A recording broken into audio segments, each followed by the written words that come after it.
तो सवाल ये कि राजनीति के इस नए नायक में कितना दम है। तीन खास मेहमान मेरे साथ, वीपी सिंघल, अशोक पंडित और शकील अहमद। सबसे पहले रुख करूंगा मैं अशोक पंडित का। अशोक जी, सीधी सी बात है, क्या ये कहना सही होगा कि बॉलीवुड भी इस तरह के राजनीति के नायक को एक मिसाल के तौर पर पर्दे पर उतारना चाहेगा? क्या कहेंगे आप इस पे?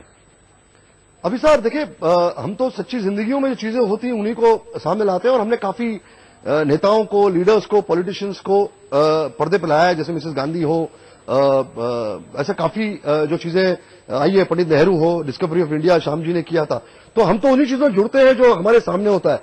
लेकिन अभी सर मैं as a common man, as a film maker, as a social activist में राहुल गांधी के बारे में दो तीन चीजें जो सामने डिस्कस करना चाहूंगा, जो बहुत इंपॉर्टेंट है।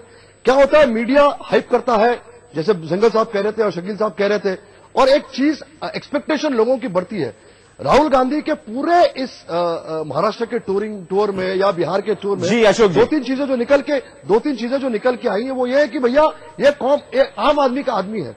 लेकिन मैं ये भी कहूंगा साथ साथ कि बिहार में जो राहुल गांधी ने स्टेटमेंट इशू किया कि जो लोग यहां पे मरे थे 26/11 को, यूपी और बिहार के ही थे, मुझे लगता है ये उतना ही डैमेजिंग स्टेटमेंट है जो राज ठाकरे का स्टेटमेंट होता है या उद्धव ठाकरे का स्टेटमेंट होता है। तो ये चीजों से बचना, एक आम आदमी के सामने ऐसे नेता का या ऐसे लीडर का कैरिड हुए नहीं होना, ये बहुत ही इंपॉर्टेंट है।